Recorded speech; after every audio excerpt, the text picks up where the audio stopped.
Di ba, kung ikaw may typo error sa NBI clearance mo, katakot-takot na Ay, naku. problema ang haharapin mo. Oo. Kung kayo kaya typo error namin dyan. NBI. Tama si Doc. Kung may typo error nga dyan, yung mga pangalan, di ba? Di ba, Kati? Yung pangalan mo, kunyari, correct. yung Kati mo, naging K Yeah. instead of C. Oh. Hindi, Aba, tsaka- yung bigla ka na lang may hit Mga ka whole sa departure. NBI, di ba? Whole Oh. departure Yeah. ka or what? Correct. Meron So- pang isa mother na statement si Attorney Lotok na hindi ko nagustuhan. Kahit naman sino makarinig neto.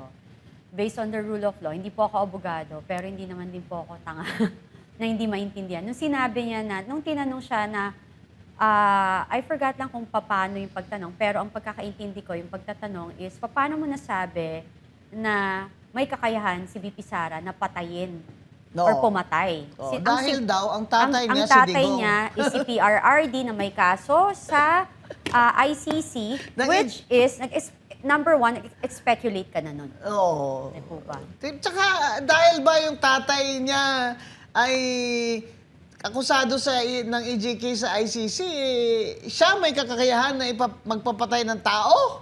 Di ba? Opo. Parang, itatapon niya lang yung lahat niya yan, pati mga anak niya maliliit, tatapon niya yung future nila para ipapatay niya yan si BBM.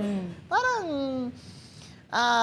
tsaka lawyer yan eh, di ba? Lawyer din naman si VP Sara eh. Parang, obviously, itong agents na ito na nagte-testify, they're not testifying as as impartial, credible witnesses. Kaya lalo na, di ba, Kati, discover. Talagang diniinan siya doon ni Senator Amy Marcos na sa dalawang dokumento, sa subpoena mo at sa affidavit mo na notaryado, sinabi mo, yung petsa ng November 6 ba Kaya yun? magkamali. Ang Ang daming typo error. yun pala, hindi naman pala, ibig mo sabihin, yung subpoena mo sa ABS-CBN for that video is weeks after. Sabi niya, typographical error lang daw. Sabi ni Senator Escudero, typographical, dalawang dokumento? At hindi mo ba binabasa? Affidavit mo yan. At saka, abogado siya di ba? At saka notaryado yun di ba? Ibig sabihin yan, talagang, hindi siya credible. So, isa pa, inamin nila, Kati, di ba? Yung isa umamin. Yung isang hindi abogado, sinabi niya na may utos po from the top. Oh, Ayun. exactly. Oo. Yun na So, yun. etong dalawang testigo nila, testigo sila ng testigo sa grave threat na hindi naman nila nakukonek sa culpable violation of the Constitution. I don't know why the defense counsel did not ask that question.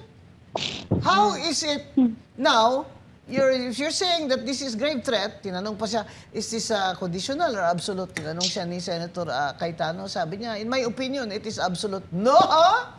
Ang lakas ng loob mo, Hindi, agent, di ka na mga abogado, Nag-opinion ka ng interpretation ng batas, Yan ang ayaw ko sa iyo, I can't wait nga kasi hiningi ni... si ano ba yon? Si Senator Robin naghingi ng mga certification courses na tinapos niya. Kasi, Mama Bing, meron kasing LEVA na tinatawag, Law Enforcement Video Association Certification, pagtapos ng kurso para maging isang Certified Forensic Video Analyst or CFVA, Certified Forensic Video Examiner, CFVE. Ito ang pandaigdigang pamantayan sa Forensic Video Authentication, IACIS certification, pagiging Certified Forensic Nag-seminar ba siya Computer. dyan? Hindi ko nga alam kaya ito na binabang Examiner CFCE or EC Council. Pagkakaroon ng titulong. Meta? Mali yun. Pagkakaroon ng titulong Computer Hacking Forensic Investigator, CHFI. Di ba NBA agents, they are required to be accountants? And or lawyers. Yes. At saka dapat, kung forensic expert ka, may kurso ka kasing tinitake dyan. Correct. before. Hindi naman yung 2 linggo, 2 buwan Opo, lang, hindi expert pwedeng ka na. ganon. Opo. Pambira naman, Di ba? Anybody naman na reasonable mind will not believe na expert yun. Lalo na sabihin ba naman yan, absolute threat. Sa totoo lang, hindi ka lawyer, huwag kang bibigay-bigay ng legal opinion dyan, NBI agent. Kaya nahihirapan po ang prosecution na magtahi-tahi ng testimony nitong dalawang NBI agent na ito doon sa kanilang grounds for impeachment under Article 4 of their Articles of Impeachment. At saka, Mother, yung kitang-kita mo parang kahapon, talagang fishing expedition. I thought, di ba sabi nila, naisampan nila tong kaso na to kasi sufficient in ground and substance. Pero bakit naghahanap pa rin sila habang ginagawa ang impeachment trial na to, bakit nila gustong maghanap pa ng ibang ebidensya while nag-hearing na? Oo, parang, yun na nga, na yung sinabi, di ba?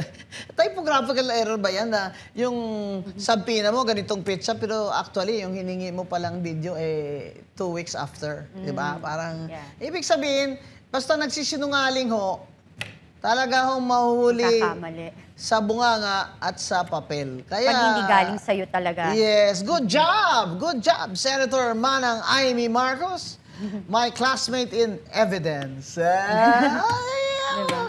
Sabi ko sa inyo huwag kayong mag-akala nyo, mabobola nyo yung mga yan. Yung problema dyan kasi, Kati, sa ibang senador, tatanong sila, yung mga tanong nila loaded.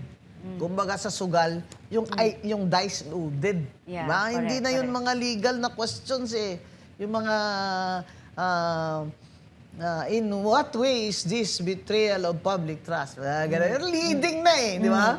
Masyado ng leading At saka, Doc Melissa, I was talking about the standard of evidence in another interview of mine. And kasi, parang ang dali-dali lang for them na right now, I don't think the senators have an agreement as to the standard of evidence. And I was suggesting, my opinion, I was asked that it should be clear and convincing evidence. Although a little lower than proof beyond reasonable doubt, it is also above the evidence required in admin and civil law of substantial evidence only or preponderance of evidence only. I was emphasizing clear and convincing evidence. What do you think about this standard of evidence, Doc?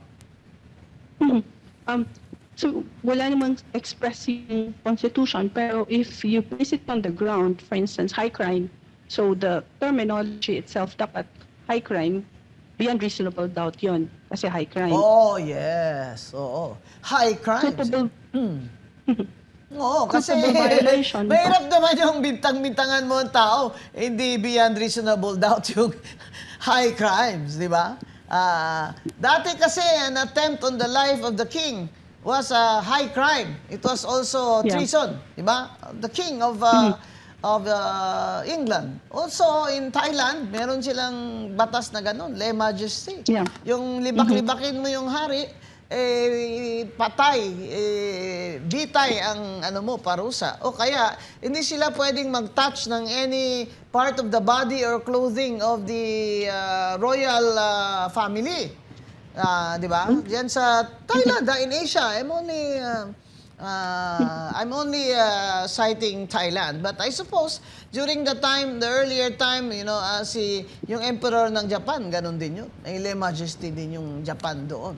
So, dito naman sa atin, hindi naman po hari si BBM.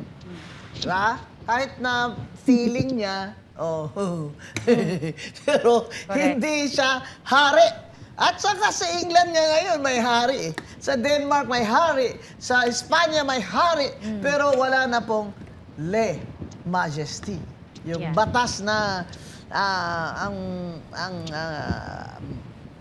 ang majesty ng hari o reyna ay protektado sa batas. Yan. So, high crimes, in the opinion of Doc Melissa Hoya Loha, should be proven by beyond reasonable doubt.